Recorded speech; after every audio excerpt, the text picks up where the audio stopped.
Before Andor, the Star Wars universe never descended into the mystery of how and why the rebellion came together outside of the Skywalker saga.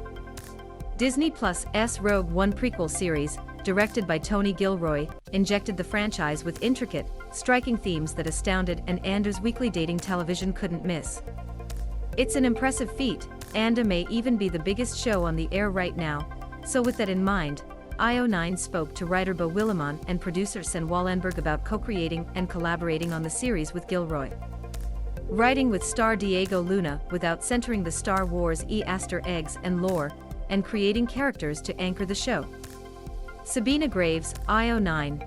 I want to get into the meat of the backstage here and start with what really stood out for both of you that set Andor apart as a genre. Advertising. Beau Willimon. I knew Tony was tinkering with this huge story and starting to get together and chat about it. He called me one day and said, "Hey, you want to come help me and my brother John Gilroy? Maybe write a few chapters and write some stories." And I felt overwhelmed because, that's the hugely loved franchise. I was born the year he came out, and I have a deep love for him. There are many fans who know much more about canon than I do. IO9, on the same page here, I love Star Wars. I wish I knew all the little things. There are many. G/O Media can get commission get 50% of your 2-week trial. Veterinary nutritionist supported food for your dog. Just as you feel better when you eat better, your pup will enjoy brighter fur and more energy over time. Buy from ad. Willimon, my first fear was, Tony, I can't name every ship. I don't know every type of blaster. I don't know every middle ring planet. You don't need this, we have Lucasfilm for that. We have a whole team of people who will make sure we stick to the canon, and if we need to come up with some very specific and vague ideas about it, it can be used for us. I want to tell a human story.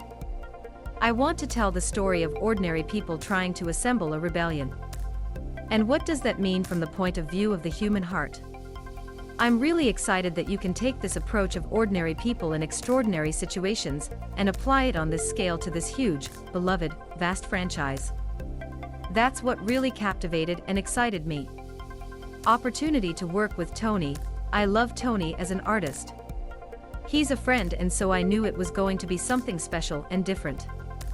Everything Tony would do was not going to be anything you've seen before. And it's so exciting and a privilege to be a part of it in any way. Sanne Wohlenberg, it's definitely very exciting. It has a voice that spawned its own series, and yes, it's a prequel to Rogue One, so you know where you're going, but it has a special enough voice that can go back to a character and really tell origin story of how he became the man who gave his life for the cause. To work in a format where you suddenly have screen time, you have ample time to really dig into the humanity and character-driven stories of who was during these formative years of rebellion, who is inspiration for people. Ways to fight the Empire. Embarking on this journey with Tony Gilroy and his key collaborators for authorship was a truly exciting prospect. You have another Gilroy and then you have Beau. It's an offer that doesn't come very often. And it was something really exciting and easy, yeah. I would like some of that. Thank you. Advertising. IO9, honey, this question is directly for you because I've been getting stressed watching every episode for the past few weeks. We see Andor's life unraveling at an early age, and the show picks him up at the point where his life escaped, but chooses to run towards the cause through these events. Is it stressful for you to write these very stressful chapters? Willimon, there was a lot to understand when we were breaking this whole story, like the prison sequence, like Tony knew he wanted to have one. We were moving very fast under certain time constraints.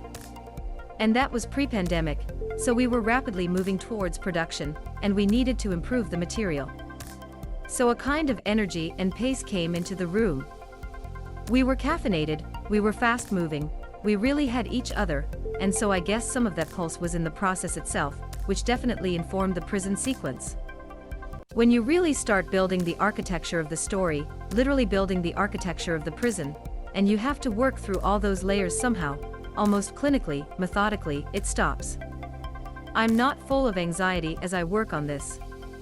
It's like you're working slowly, thoughtfully, deliberately, step by step, like a surgeon, and you're building all of this somehow. Advertising. And when you're writing the scenes, of course, you're trying to put yourself in these characters' shoes, and you can feel a little bit of what they're feeling. But I mean, getting to that 43 minutes or something is a process that takes months. The crazy thing is you're watching these episodes again months later. I recently did, with full VFX, score, fully edited and everything.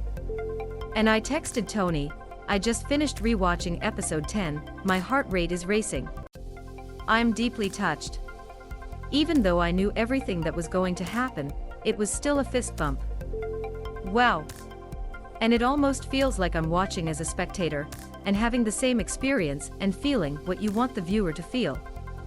And in this case, I certainly did, even though I knew it would happen.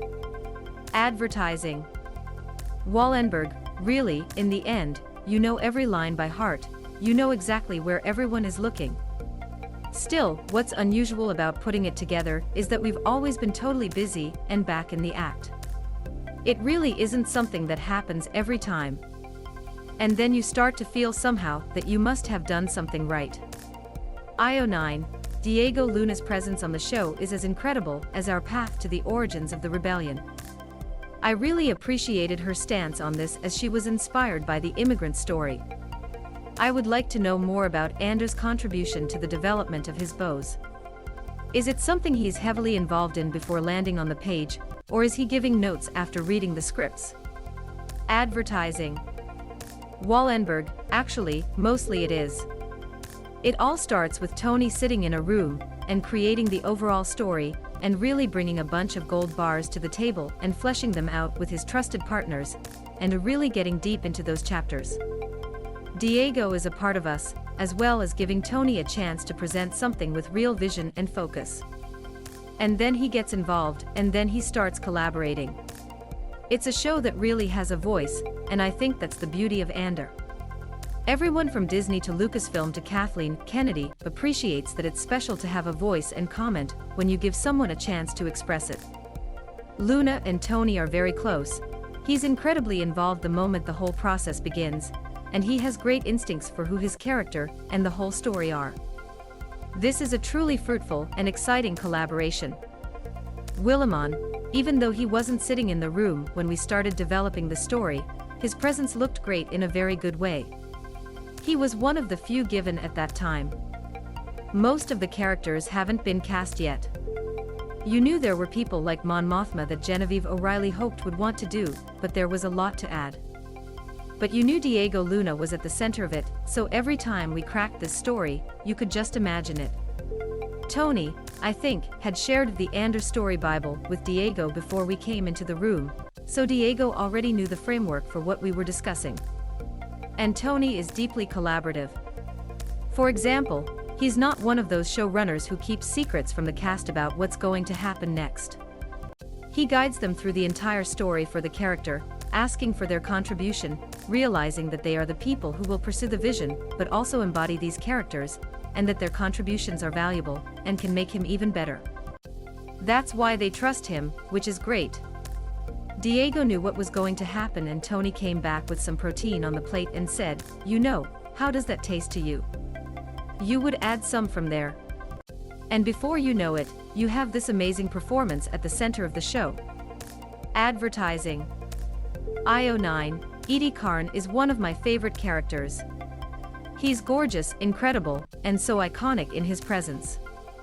What is it like to write these very sharp lines? Advertising. Willimon, so Edie is one of those characters that Tony completely takes shape when he walks into the room, like the Cyril/Edie thing. He had already written full scenes to give us an idea of this dynamic. And we read it like, oh my god, Edie. Wow. Like Cyril, that's what he has to contend with. I was right there from the start.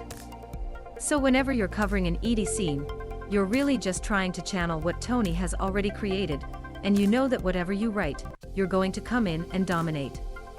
Either way, it can be polished because the complex mix of poisons and love sprouts inside of him, in the character of Edie, and you somehow hold on to him and go on a journey.